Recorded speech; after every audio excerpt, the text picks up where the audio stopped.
Payment issue নিয়ে এখনো ধোঁয়াশায় দুর্বার রাজশাহী। তবে আইনশৃঙ্খলা বাহিনী দলটির মালিককে এ ব্যাপারে জিজ্ঞাসাবাদের পর দেশি ক্রিকেটারদের 25% পেমেন্ট পরিশোধ করা হয়েছে বলে জানিয়েছেন রাজশাহীর মিডিয়া ম্যানেজার ইশতিয়াক পারভেজ।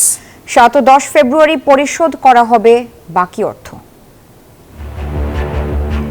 বিপিএলে যতটা না মাঠের পারফরমেন্স নিয়ে আলোচনা, তার চেয়ে বেশি দুর্বার রাজশাহীর ক্রিকেটারদের পেমেন্ট ইস্যু। নানা নাটকীয়তার পর প্রথম দফায় 25% পেমেন্ট পরিশোধ করলেও বাকি অর্থ পরিশোধে কোনো আগ্রহ ছিল না দলটির।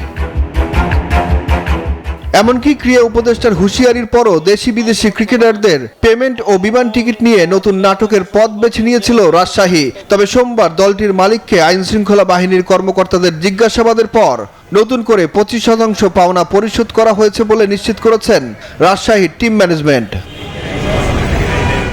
রাজশাহীর media manager Ishtiaq Parvez news 24-কে জানান, আগামী 10 ফেব্রুয়ারির মধ্যে সব বকেয়া পরিশোধ করবেন তারা। এখন আগের 25%, এখন 25%, 50%, আর বাকি 25% দেবে 7 তারিখ আর 10 তারিখের মধ্যে। বিদেশি ক্রিকেটারদের পেমেন্ট পরিশোধ করা হবে তাদের এজেন্টদের মাধ্যমে, জানান ইশতিয়াক। সেম বিদেশিদের ওইভাবেই দিচ্ছে, আর বিদেশিরা যেটা নিয়ে গেছে বাকি এজেন্টের মাধ্যমে দেওয়া হবে। মিগুয়েল কামিন্স আর মার্ক ডায়াল আফতাব মনে হয় কালকে চলে যাবে। মার্ক ডায়াল হতে পারে আজকে রাতের সম্ভাবনা আছে টিকিট পেয়ে গেলে। আর কামিন্সের ব্যাপারটা ভিন্ন। কামিন্স হচ্ছে যে ইন্ডিয়াতে খেলতে যাবে।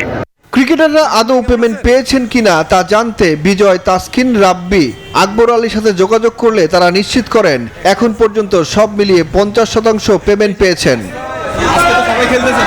সুখন সরকার, নিউজ 24, ঢাকা।